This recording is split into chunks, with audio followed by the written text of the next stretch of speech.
नमस्कार भाई दोस्तों, स्वागत है जी आपके अपने YouTube channel HR study zone में। एक बार फिर से स्वागत है भाई। कैसे हैं सभी? ठीक ठाक होंगे, मस्त होंगे, स्वस्थ होंगे और पढ़ाई में भी व्यस्त होंगे। ठीक है, पढ़ाई में व्यस्त हो रहे होंगे क्योंकि टेंशन हो रही होगी दिमाग में कि बरा के क्या होगा, NTA पेपर कुकर लेवेगी के कुछ से डोल होगा। तो टेंशन लेने की जमानू 1% की भी ज़रूरत नहीं है। ठीक है, NTA है जो NTA का रिकॉर्ड रहा है, प्रीवियस ईयर क्वेश्चन पेपर देवेगी भाई। ठीक है, उसने क्या करेगी, प्रीवियस ईयर कहने का मतलब ये है कि उससे अगला या पिछला पूछेगी, बस नो टेंशन। ठीक है, ध्यान से याद करो जो भी आपने करना है, रिवीजन करो। ये पढ़ाई का कोई तुक नहीं बनता कि आप पढ़ाई करोगे। ठीक है, ना पढ़ाई करी जाएगी क्योंकि दिमाग में टेंशन हो जाएगी कि CET ऊपर आ लिया है और अपना के पढ़ूँ। ठीक है, पढ़ना कुछ नहीं है, जो आपने कर रखा है बढ़िया है, बस उसी में आप रिवीजन करो उसका। ठीक है, तो आज हम करेंगे भाई हरियाणा GK के PYQ है। ठीक है, प्रीवियस ईयर क्वेश्चन पेपर हैं जो एग्जाम में आने की पूरी पूरी संभावना है। साथ में करेंगे करंट अफेयर भाई। ठीक है, तो अपना पहला क्वेश्चन है भाई, हरियाणा में महिला किशोरी सम्मान योजना भाई कब शुरू की गई थी? तो मोस्ट इंपॉर्टेंट है भाई। तो यह करी गई थी भाई 2020 में। किसके द्वारा? मनोहर लाल खट्टर के द्वारा। पंचकूला तय के करी गई थी भाई, पंचकूला से इसकी अनाउंसमेंट करेगी थी, घोषणा करेगी थी बाई किसके द्वारा? काका के द्वारा। ठीक है, मनोहर लाल खट्टर के द्वारा। ठीक है भाई, जिसको हेड मास्टर भी कहते हैं। मोस्ट इंपॉर्टेंट है भाई, क्या पता पूछ लिया जाए कि हरियाणा के किस व्यक्ति को काका या हेड मास्टर के नाम से जाना जाता है? तो ताऊ मनोहर लाल खट्टर को भाई काका और हेड मास्टर के नाम से जाना जाता है भाई। ठीक है, 2020 में करी थी। यदि डायरेक्ट डेट पूछ ले मैं आपने बता दूं भाई, तो 5 अगस्त की बात है या। ठीक है, 5 अगस्त 2020। ठीक है भाई, 5 दूनी 5 चौका 20 याद रख लियो। ठीक है, याद रख लियो, अच्छी तरह है। 5 चौका 20 यानी कि 5 अगस्त 2020 भाई। ठीक है, ध्यान से याद कर लेना। इसी दिन एक और योजना की शुरुआत करी गई थी, मुख्यमंत्री दुग्ध उपहार योजना।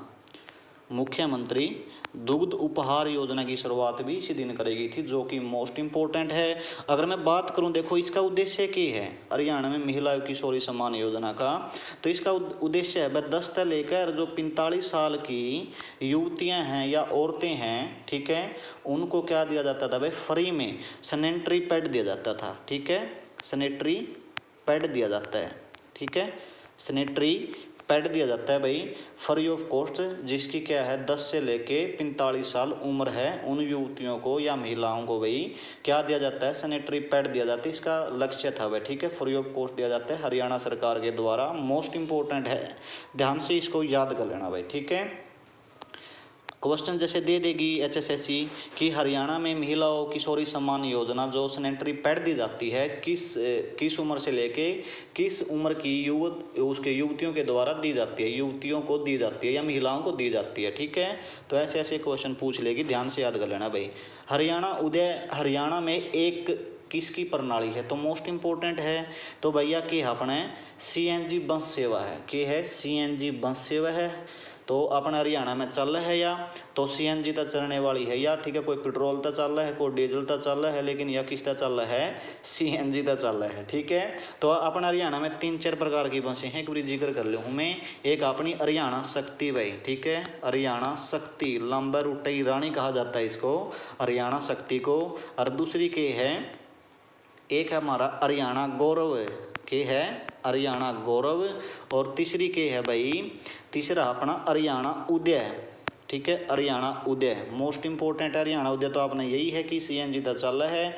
हरियाणा गौरव भी मोस्ट इंपॉर्टेंट है, हरियाणा शक्ति भी मोस्ट इंपॉर्टेंट है। आपने नु बताना है कि हमारा हरियाणा में परिवहन जो अपना बोर्ड है या अपना वो है अपना जो भी विभाग है, इसकी जो स्थापना कद करी गई थी, कमेंट में आपने बताना है। मोस्ट इंपॉर्टेंट है भाई। ठीक है, रोडों की रानी किसके नाम से जाना जाता है? अपना हरियाणा शक्ति को रोडों की रानी के नाम से जाना जाता है भाई, सड़कों की रानी। ठीक है, हरियाणा शक्ति भाई। ठीक है, और एक आपने चौथी और चलाई सचू या भैया और याद आ गई या किलोमीटर स्कीम की। ठीक है, किलोमीटर स्कीम की बसें भाई। ठीक है भाई, यहाँ निरी किलोमीटर स्कीम की चलाई है, नहीं एक्सीडेंट करें हैं। मोस्ट इंपॉर्टेंट है, ध्यान से याद कर लियो भाई। आगे क्वेश्चन है कि संरक्षण क्षेत्र में दिल्ली टिल्ला पहाड़ी क्षेत्र के अंतिम जीवित अवशेष हैं? तो मोस्ट इंपॉर्टेंट है तो यह भाई किसके हो जाएंगे, ओसला पट्टी वन्य जीव अभ्यारण्य के भाई, ठीक है। मोस्ट इंपोर्टेंट है ओसला पट्टी वन्य जीव अभ्यारण्य, तो ध्यान से याद कर लियो, जो कितौड़ हाफ का गुड़गांव और दिल्ली के पास स्थित है भाई, ठीक है। मोस्ट इंपोर्टेंट है, ध्यान से याद कर लेना। भिंडावास आपने बेरा होगा झज्जर में है, और इसके साथ में लगदा के है एक खापड़वास भी है। और भिंडावास जो वन्य जीव अभ्यारण्य अपनी किस के लिए प्रसिद्ध, अपनी सुंदर झील के लिए प्रसिद्ध है। अगर मैं बात करूँ नाहर सिंह वन्य जीव अभ्यारण्य कड़ा है अपना, कमेंट करियो भाई, रेवाड़ी में है, ठीक है। नाहर सिंह वन्य जीव अभ्यारण्य की तोड़ है रेवाड़ी में, और अब्बू शहर वन्य जीव अभ्यारण्य की तोड़ अपना सिरसा डिस्ट्रिक्ट में हो जाएगा भाई, ठीक है। दादा किसकी नगरी है, या सरसाड़ा की नगरी है सिरसा भाई, ठीक है। मोस्ट इंपोर्टेंट है, ध्यान से याद कर लियो। आगे क्वेश्चन अपना, राजा नाहर सिंह के महल के आरंभिक भाग उनके पूर्वज खालिस्तान द्वारा बनाए गए थे, तो बलराम जियों के द्वारा बनाए गए थे। इनके पूर्वज कौन थे, बलराम थे भाई, ठीक है। तो मोस्ट इंपोर्टेंट है, ध्यान से याद कर लेना। अगर मैं बात करूं राजा नाहर सिंह को किस जिले से रिलेटेड थे ये, तो फरीदाबाद जिले से रिलेटेड थे। और फरीदाबाद में एक अपने शहर पड़ता है कौन सा, बल्लभगढ़ भाई, बल्लभगढ़। और नया इसका नाम चेंज कर दिया, के है बलरामगढ़ टेक दिया इसका नाम, ठीक है। मोस्ट इंपोर्टेंट है, ध्यान से याद कर लियो। अगर मैं बात करूं, यो 1829 में यो नाहर सिंह जी 1829 में यहाँ पे अपनी गद्दी पे विराजमान हुए थे, ठीक है। और 1857 तक रहे थे। 1857 की क्रांति में ये मारे गए थे, वे फांसी तोड़ दी गई थी इनको, फांसी अंग्रेजों के द्वारा 9 जनवरी 1858 में, ठीक है। 9 जनवरी 1858 में इनको क्या कर दी गई थी भाई, फांसी पे लटका दिया गया था, किसके द्वारा, अंग्रेजों के द्वारा, चांदनी चौक पर भाई, ठीक है। मोस्ट इंपोर्टेंट है। और बल्लभगढ़ का शेर कहा जाता है भाई इनको, ठीक है। बल्लभगढ़ का क्या कहा जाता है, राजा नाहर सिंह को शेर कहा जाता है। मोस्ट इंपोर्टेंट है भाई, ध्यान से याद कर लेना भाई, ठीक है। आगे क्वेश्चन है, हरियाणा के यह प्रसिद्ध हस्ती 1818 में राणिया विद्रोह के नेता थे, तो भाई जोबित खान थे भाई, ठीक है। मोस्ट इंपोर्टेंट है, ध्यान से याद कर लियो। और आपने कमेंट में बताना है, राव तुला राम है इनके अपना हरियाणा में भाई सितंबर महीने में, ठीक है। इन पे छुट्टी अवकाश दिया जाता है, तो कब किया जाता है, शहीदी दिवस मनाया जाता है इनके उसमें, इनकी याद में, ठीक है। तो आपने कमेंट में बताना है कब मनाया जाता है। आगे है, बनावली का प्रसिद्ध युद्ध खालिस्तान में गुलाब सिंह के नेतृत्व में किया गया था, तो मोस्ट इंपोर्टेंट है, तो 1835 में किया गया था बनावली का युद्ध भाई, ठीक है। आगे है, गोगा नौवीं, कड़ा भी गया, गोगा नौवीं किस महीने में मनाई जाती है, तो मोस्ट इंपोर्टेंट है भाई, तो यह कद मनाई जावे है भाई, गाँव वाले ने बेरा पाऊगा, अगस्त से सितंबर भाई, ठीक है। अगस्त से सितंबर तक मनाई जाती है भाई, मोस्ट इंपोर्टेंट है, गुग्गा नौवीं। और कौन से उसमें भादव उसमें मनाए जाते हैं, भादव के महीने में भाई, 9वीं के दिन, ठीक है। भादव मास की 9वीं के दिन मनाई जाती है। इस दिन क्या करते हैं भाई, अपने गुग्गा पीर की क्या की जाती है, पूजा की जाती है। और गुग्गा पीर है जो आपसे जैसे पूछेगी हरियाणा में किस देवता को सरप के देवता के नाम से जाना जाता है, तो गुग्गा पीर के नाम से जाना जाता है। और इस दिन क्या किया जाता है, छड़ी नृत्य भाई, ठीक है। छड़ी नृत्य या सेकंड नाम पूछ लिया, चरी नृत्य भी ना बोलना, हाँ पर मोस्ट इंपोर्टेंट है भाई, ध्यान से याद कर लेना। 1969 में खालिस्तान को हरियाणा की द्वितीय भाषा के रूप में भाई अपनाया गया, तमिल भाषा बना दी थी भाई, किसने बनाई गई थी, चौधरी बंसी लाल ने भाई, किसने, चौधरी बंसी लाल। उस टाइम में हमारे क्या कर दे भाई, मुख्यमंत्री होया कर दे, ठीक है। क्या होया कर दे, मुख्यमंत्री होया कर दे बंसी लाल जी। और इन्होंने अपने 1969 में भाई अपनी क्या बना दी थी, सेकंड, पहली तो आपने की थी अपनी हरियाणवी थी, और दूसरी कौन सी बना दी थी भाई, तमिल बना दी थी, जो कि मोस्ट इंपोर्टेंट है। और 2010 में भैया हटाया दी थी भैया, माननी कौन थी, अपने हरियाणा वाले ने, क्योंकि उस टाइम में क्या था, के कारण था कि भाई तमिल बनाने का, तो कुछ व्यक्ति थे जो तमिल के अपना हरियाणा में रहा कर दे, ठीक है। क्या कराया कर दे, तमिल के व्यक्ति थे जो हरियाणा में रहा कर दे, और वहाँ अपनी हरियाणवी समझा कौन कर दे, वह अपनी गाए जाते भाई, ठीक है। तो बंसी लाल जी ने ये सोचा कि भाई ये तो उनके साथ अन्याय हो रहा है, तो तमिल भी बना दो, कोई बात को नहीं, ठीक है। तो हरियाणा के व्यक्तियों पे थोप दी गई थी तमिल भाई, ठीक है। तो आपने याद रखना है भाई, तमिल कद बनाई गई थी, 1969 में बनाई गई थी, किसके द्वारा, बंसी लाल जी के द्वारा बनाई गई थी। तो 1996 में ये वही बंसी लाल हैं जिन्होंने 1996 में शराबबंदी करी गई थी, लेकिन थोड़े ही दिन चली थी। तो आपने बेरा है, आपने हरियाणा का दारू बिना सरदा नहीं है भाई, ठीक है, सरदा नहीं है, तो इसलिए मैंने पाबंदी की थी, तोड़ दी थी अपना ने, ठीक है। तो भाई मोस्ट इंपोर्टेंट ध्यान से याद कर लिया, 1969 में अपनी बना दी गई थी। और 2010 में या हटा दी भाई। 2010 में किसने कौन बना दी? पंजाबी अपनी सेकंड भाषा बना दी भाई, पंजाबी। ठीक है, तो हम भी बोलो भाई हैं, पंजाबी बोला करो, बढ़िया भाषा पंजाबी भी। पर्यावरण संरक्षण तथा संवर्धन की दिशा में प्रयासों की मान्यता हेतु किसके नाम पर हरियाणा सरकार ने एक पुरस्कार शुरू किया? तो मोस्ट इंपोर्टेंट है भाई, श्री दर्शन लाल जी जैन जो कि उसमें याद में हरियाणा सरकार ने क्या किया है? पर्यावरण संरक्षण तथा संवर्धन की दिशा में एक अपने पुरस्कार शुरू कराया है भाई। ठीक है, श्री दर्शन लाल जैन जी की याद में। मोस्ट इंपोर्टेंट है, याद ध्यान से याद कर लियो भाई।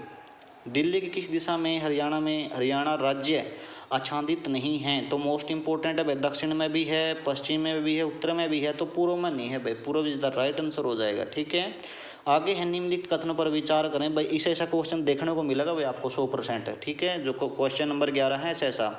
हरियाणा में 5 पुलिस आयुक्त हैं भाई, है भाई, पक्के हैं। फरीदाबाद में पुलिस, तो दन्नू के दन्नू ठीक है भाई, B is the right answer हो जाएगा अपना। ठीक है, मोस्ट इंपोर्टेंट है। और ध्यान से देखियो इनमें, देखो या उपयुक्त में से कौन से कथन सही हैं? अरे नहीं लिखा आ जाएगा भाई। ठीक है, तो गलती ना कर दियो, ध्यान से याद कर ली, देख लियो। किस स्थान पर विरासत परिवहन संग्रहालय स्थित है? तो गुरुग्राम डिस्ट्रिक्ट में स्थित है। मोस्ट इंपोर्टेंट है भाई। ठीक है, ध्यान से याद कर लेना।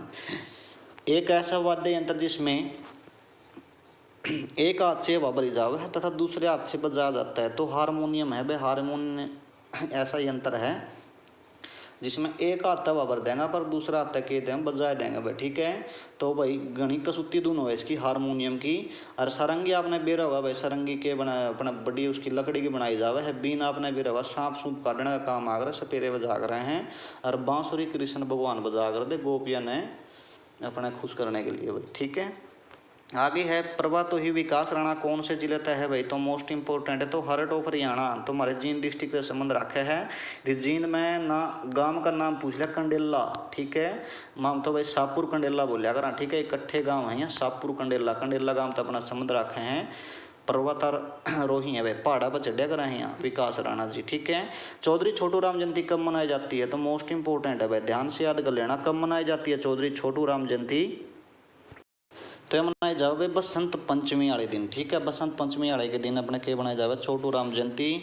गढ़ी सांपड़ा तो अपना संबंध रखा कर दे। इनका उपनाम पूछ ले तो रिचपाल नाम था भाई। ठीक है, छोटू रामनगर रख दिया गया गढ़ी सांपड़ा का भाई। ठीक है, मोस्ट इंपोर्टेंट है।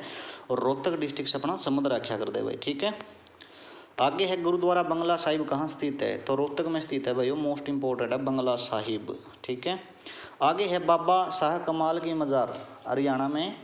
तो भाई इसके बारे में थोड़ा बता देता हूँ मैं, गुरुद्वारा बंगला साहिब के बारे में याद आ गया अब। ठीक है, किसको समर्पित है ये? गुरु तेग बहादुर को। ठीक है, गुरु तेग बहादुर जी को समर्पित है। मोस्ट इंपोर्टेंट है भाई। ठीक है, ध्यान से याद कर लेना। आगे है बाबा शाह कमाल की मज़ार कहाँ पे है? कैथल में है। मोस्ट इंपोर्टेंट है। ठीक है, रोहतक में कौन सी है? रोहतक में एक मज़ार है जो मोस्ट इंपोर्टेंट है, मीरा शाह या साहब की मज़ार, साहब की मज़ार। तो भाई इस तक के मिले हैं? हुमायूं के अभिलेख मिले हैं। किसके? हुमायूं के अभिलेख। ठीक है, हुमायूं के क्या मिले हैं यहाँ पे? फतेहाबाद से पीर मीरा शाह की मज़ार से हुमायूं के क्या मिले हैं? अभिलेख मिले हैं।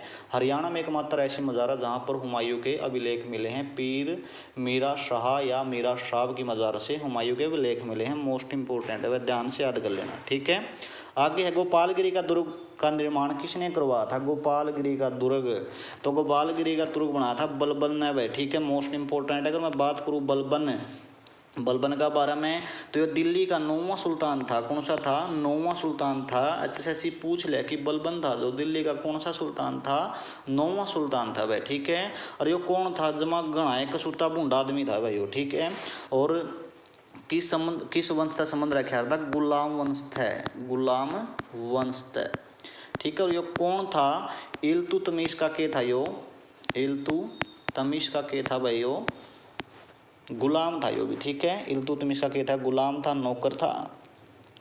और भाई इसका शासनकाल का बारे में बात करूँ, बलबन का शासनकाल का बारे में मैं, तो ये 1266 में गद्दी पे बैठा था और 1287 तक इसने क्या कराया था? शासन कराया था भाई। ठीक है, मोस्ट इंपोर्टेंट यदि आपसे पूछ लिया एसएससी कि बलबन का शासनकाल कब से कब तक रहा है? 1266 से लेके 1287 तक भाई। ठीक है, और यह गुलाम वंश वही गुलाम वंश है जिससे रजिया सुल्तान थी जिससे अपना संबंध रखती है। ठीक है, रजिया सुल्तान का बारे में अगर बात करूँ मैं एक बार इसका बारे में कर लूँ पूरी तरीके से। ठीक है, तो भाइयों एक बलबन ने क्या किया था, बलबन एक ऐसा व्यक्ति था जिसने केज शुरू किया था। तो भाई इसने दो प्रकार के प्रथा शुरू करी थी। तो एक तो थी भैया सिजदा, सिजदा, और एक पाबोस। ठीक है, दो प्रकार की प्रथा थी भैया। एसएससी का फेवरेट क्वेश्चन है भाई ये। ठीक है, तो सिजदा क्यों है करता भाई, सिजदा यानी कि सर झुका के राजा को सलाम करना भाई। ठीक है, सर झुका के राजा को सलाम करना। ठीक है, और पाप उसके है पेट के बल लेट का आना भाई, पेट के बल लेट का आना और फिर राजा तक नमस्कार करना। ठीक है, तो इसने दो प्रकार की प्रथा चलाई थी, सिजदा और पाबोस। ठीक है, सिजदा याद हो जाएगा सिर में, और पाबोस पेट में भाई। पैते पाबोस और पैते पेट, और सीते सिजदा और सीता पे क्या हो गया, सिर हो गया भाई। ठीक है, मोस्ट इंपॉर्टेंट है, ध्यान से याद कर लियो। तो भाई गुलाम वंश, गुलाम वंश का संस्थापक कौन था अपना कमेंट में बताना है। अगर मैं बात करूं देखो रजिया का बारे में, रजिया या गणी कसूती थी भाई रजिया। ठीक है, इसका शासनकाल है 1236 से लेकर 1240 तक इसने क्या कराया था, दिल्ली पर शासन कराया था। और अपना भारत के इतिहास में एकमात्र ऐसी मुस्लिम महिला है जिसने पहली मुस्लिम महिला है यार। ठीक है, हरियाणा भारत के इतिहास में प्रथम मुस्लिम महिला है जो शासिका बनी थी, तो रजिया सुल्तान भाई। ठीक है, रजिया सुल्तान भाई सनाची कसूती लड़ाई में जो आई थी भाई। ठीक है, रजिया सुल्तान ने। ठीक है, तो ध्यान से याद कर लियो भाई इसकी वो सिजदा और पाबोस। ठीक है, बलबन ने चलाई थी या बलबन का शासनकाल 1266 तक लेगा 1287 तक रहा था। गुलाम वंश से अपना संबंध रखा करता, और इल्तुतमिश का क्या था, ये गुलाम था भाई। ठीक है, आगे भी अपना क्वेश्चन, भारतीय साहित्य अकादमी द्वारा सम्मानित हरियाणा के प्रथम कवि कौन से हैं। तो मोस्ट इंपोर्टेंट है भाई, कौन से कवि हैं ये प्रथम अपने, तो विष्णु शर्मा आ जाएगा भाई। ठीक है, Vishnu Sharma is the right answer भाई। ठीक है, हरियाणा के यदि आपसे पूछ ले तो उदय भानु हंस भाई। ठीक है, उदय भानु हंस हरियाणा के हैं राजकीय कवि हैं उदय भानु हंस। ये मोस्ट इंपोर्टेंट है। ये कौन कौन है भाई, राजा राम शास्त्री जी का संबंध इशारत था, एक बार जिक्र कर लें कोई बात को नहीं। उपन्यास लिखा था झाड़ू फ्री, झाड़ू फ्री। ये हरियाणा का हरियाणवी भाषा में लिखा गया प्रथम उपन्यास था झाड़ू फ्री।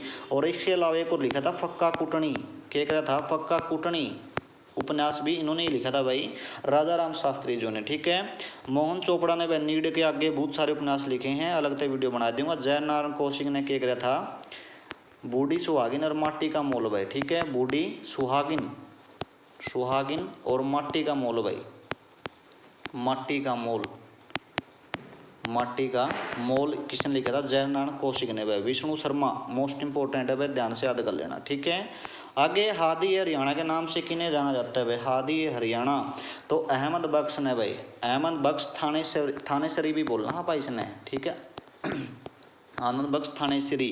तो इन्हें क्या कराया था भाई, आप आदि हरियाणा क्यों बोलना इसने, तो इसने क्या कराया था भाई, हरियाणवी रामायण लिखी थी भाई। क्या लिखी थी, हरियाणवी रामायण, हरियाणवी रामायण लिखने का कार्य किसने कराया था, किस व्यक्ति ने किया था, तो इन्होंने किया था भाई अहमद बख्श थानेसरी। ठीक है, ऑप्शन में केवल आपने मिल जाए दो जने हैं भाई, एक अहमद बख्श थानेसरी हैं, एक अहमद बख्श लाहौरी हैं। ठीक है, आपने ध्यान से याद करना, हरियाणा किससे संबंध अपना, अहमद बख्श थानेसरी। ठीक है, मोस्ट इंपोर्टेंट है, ध्यान से याद कर लियो भाई। आगे क्वेश्चन है हमारा, निम्नलिखित में से कौन सी रचना रमेश चंद्र जैन की है, तो लाल धूप किसकी है, मैं जिक्र कर लूँ भाई, लाल धूप अपनी अमृत लाल की। ठीक है, अमृत लाल। ठीक है भाई, अमृत लाल की क्या है, लाल धूप है, मोस्ट इंपोर्टेंट है भाई। ठीक है, तो अमृत लाल है जो अपना जेडे में धूप सेकने लग रहे हैं, लाल धूप। ठीक है, तो मोस्ट इंपोर्टेंट है, ध्यान से याद कर लियो। और गांव की ओर भाई किसकी है, गांव की ओर रमेश चंद्र जैन जी की हो जाएगी। अमानत एक शहीद की, मोस्ट इंपोर्टेंट है भाई, स्टार लगा लो भाई। तो अमानत एक शहीद की किसकी है, यह है भाई कृष्ण बात्सल की। ठीक है, कृष्ण बात्सल की है अमानत एक शहीद की। ठीक है, ट्रिक कर लियो याद है, जो कृष्ण बात्सल का भाई है आर्मी में हुआ है, और आर्मी में इनका भाई क्या हुआ शहीद हो जाता है भाई। ठीक है, तो उनकी याद में ये पुस्तक लिखती हैं अमानत एक शहीद की, जो कि मोस्ट इंपोर्टेंट है। ठीक है, आगे मेहंदी रचे हाथ भाई, मेहंदी रचे हाथ, मेहंदी रचे हाथ नहीं, मेहंदी रचयात तो भाई रमेश चंद्र जैन जी की है, ठीक है, रमेश चंद्र जैन जी की है मेहंदी रचयात, ठीक है, यानी कि रमेश चंद्र जी की हाथों में क्या रची हुई है, मेहंदी रची हुई है। और गांव की औरतों भाई क्या नाम था उनका, लेडीज टाइप में नाम था भाई उनका, है मनसवा लेकिन लेडीज टाइप में है, हाँ मधुकांत जी भाई, ठीक है। गांव की ओर किसका हो जाएगा भाई, गांव की ओर लिखी थी मधुकांत जियो ने, मधुकांत, ठीक है, साफ सा लिख दिया था मनु जचाएगा, ठीक है, मधुकांत जी ने लिखी थी गांव की ओर। मेहंदी रचयात भाई रमेश चंद्र जी जैन ने लिखी थी। लाल धूप किसने लिखी थी, अमृत लाल ने। और शहीद अमानत एक शहीदी किसने लिखी थी, कृष्ण बाछल ने। तो भाई लाल धूप की जगह अपने यदि लाल पसीना लिखा जाए भाई, लाल पसीना, लाल पसीना किस नाव है, तो लाल पसीना वह है अभिमन्यु ने, किस नाव है, अभिमन्यु, अभिमन्यु, अभिमन्यु आ जाएगा भाई, ठीक है। जो लाल पसीना किसको आता है, अभिमन्यु जी को आता है भाई, ठीक है। अभिमन्यु जी ने लाल पसीना उपन्यास लिखने का कार्य किया था, जो कि मोस्ट इंपोर्टेंट है भाई, ठीक है। और मेहंदी रचयात किसकी रचना है, रमेश चंद्र जैन जी की है भाई, ठीक है, मोस्ट इंपोर्टेंट है भाई, ध्यान से याद कर लेना। आगे है भाई, गुरु द्रोणाचार्य पुरस्कार प्राप्त करता संदीप सांगवान 2025 का संबंध हरियाणा किस जिले से है, तो मोस्ट इंपोर्टेंट है भाई। अगर मैं बात करूँ इनका संबंध किससे है, तो पानीपत डिस्ट्रिक्ट, सोनीपत डिस्ट्रिक्ट तक अपना संबंध रखे हैं, ठीक है भाई, मोस्ट इंपोर्टेंट है, ध्यान से याद कर लियो। अगर मैं बात करूँ गुरु द्रोणाचार्य अवार्ड की 2025 का है भाई, क्या पता पूछ लिया एसएससी, ठीक है, यहाँ से क्या पता क्वेश्चन बन जाए। संदीप सांगवान कौन है, कोच है भाई यहाँ, ठीक है, कोच को दिया जाता है, ठीक है। हरियाणा में जो गुरु द्रोणाचार्य अवार्ड है नहीं, कोच को दिया जाता है। और इसमें एक खास बात है भाई, इस अवार्ड जिसने मिल जाए है, इस जिसने भी अवार्ड मिल जाए, हरियाणा रोडवेज की जो बसें हैं नहीं उनमें इनका किराया कौन लगता, ठीक है, मोस्ट इंपोर्टेंट है। यानी कि जब तक यहाँ जीवे हैं तो निःशुल्क अपना क्या कर सके, यात्रा कर सके हरियाणा रोडवेज की बसा में, ठीक है। अगर मैं बात करूँ गुरु द्रोणाचार्य की स्टार्टिंग स्थापना कब करी गई थी, तो 1985 में इसकी अपने स्थापना करी गई थी। अगर बात करूँ मैं पहला किसने मिला था, तो पहला मिला था भाई किसने, उनका नाम है बालचंद्र, बालचंद्र, बालचंद्र भास्कर जी थे, ठीक है। जो कोच थे किस चीज़ के कोच थे, तो कुश्ती के कोच थे भाई, ठीक है, मोस्ट इंपोर्टेंट है, ध्यान से याद कर लियो भाई। आगे है भाई 12 जनवरी 2025 को राज्य स्तरीय युवा दिवस कार्यक्रम हरियाणा के किस जिले में आयोजित किया गया है, तो ये पंचकुला डिस्ट्रिक्ट है स्टार्ट किया गया अपने, ठीक है, स्वामी विवेकानंद की जयंती के अवसर पर, ठीक है, 12 जनवरी राष्ट्रीय राज्य स्तरीय युवा दिवस भाई, ठीक है, मोस्ट इंपोर्टेंट है, पंचकुला तय स्टार्ट किया गया है, ध्यान से याद कर लियो भाई, कई बार क्वेश्चन पूछ ले भाई, दन्नू के दन्नू मोस्ट इंपोर्टेंट है, संदीप सांगवान वाले और ये राष्ट्रीय युवा दिवस के। आगे है 26 जनवरी 2025 के अवसर पर कितनी पुलिस कर्मचारियों को पुलिस पदक से सम्मानित किया गया है, तो मोस्ट इंपोर्टेंट है भाई, ये भी इसको अच्छी तरह से याद कर लियो आप भाई, ठीक है। तो भाई ये किन किन को दिया गया है, तो 8 व्यक्तियों को दिया गया है भाई, ठीक है। हरियाणा के पुलिस जो कर्मचारी थे 8 व्यक्तियों को आपने कह दिया गया है, पुलिस कर्मचारियों को पुलिस पदक से सम्मानित किया गया 8 जने को, ठीक है, मोस्ट इंपोर्टेंट है भाई, क्या पता क्वेश्चन पूछ लिया एसएससी भाई अपना सीटी में। वर्तमान हरियाणा में कितने उपमंडल हैं, तो मोस्ट इंपोर्टेंट है, देखो कितने उपमंडल हैं भाई अपने, तो अपने कितने उपमंडल हैं, मोस्ट इंपोर्टेंट है, ध्यान से याद कर लियो भाई, ठीक है। मंडल अपने टोटल कितने हैं, 6 भाई, और उपमंडल पूछ ले तो आपने भाई यो क्वेश्चन का आंसर आपने कमेंट में देना है, ठीक है। तो मोस्ट इंपोर्टेंट है, आपने अगले कमेंट में बताना है कितने नगर निगम हैं, कितने नगर पालिकाएँ हैं, कितने नगर परिषद हैं और कितने उपमंडल हैं। और साथ में आपने बताना है कि भाई जो अपने मंडल हैं कि इनकी जो किस किस जिले के अंतर्गत आते हैं, ठीक है, कौन कौन से अपना मंडल हैं, ये कमेंट करके आपने, मैंने आपके लिए क्वेश्चन छोड़ दिया ये, ठीक है, आपने कमेंट में बताना है भाई, ठीक है। तो आज का अपना सेशन था भाई यही था, तब तक के लिए जय हिंद जय भारत भाई। और अपना भाई अपना और हो अपना टेंशन ना लो किसी प्रकार की, ठीक है, एग्जाम अपना उससे दो पूरे अच्छे तरीके से, ठीक है। जो टेंशन लोगे तो एक दो क्वेश्चन जो अपना आवे हैं वो आपके गलत हो जाएंगे, ठीक है। जिसने भी अपने इसकी पीडीएफ लेनी है नीचे डिस्क्रिप्शन में आपने टेलीग्राम का लिंक मिलेगा, उसमें क्लिक करोगे ले पाओगा आपने, तो उस पर जो क्लिक करोगे सीधा टेलीग्राम ओपन हो जाएगा HR स्टडी जोन भाई, ठीक है, उस पर क्लिक करोगे ज्वाइन लिखा मिलेगा, ज्वाइन, ठीक है, यानी कि सदस्यता लें तो ज्वाइन पर आपने क्लिक करना है और आपने सदस्यता मिल जाएगी बोर्ड की। ठीक है, आपने PDF भी मिलेगी साथ में, और साथ में सिलेबस गेड़ूंगा भाई मैं उसमें कि आपने ये तरीके से आप दोहरा लो भाई। ठीक है, तो ये ध्यान से याद कर लियो भाई, सारे के सारे जितने भी क्वेश्चन हैं सारे के सारे मोस्ट इंपॉर्टेंट है भाई। ठीक है, तब तक के लिए जय हिंद जय भारत भाई।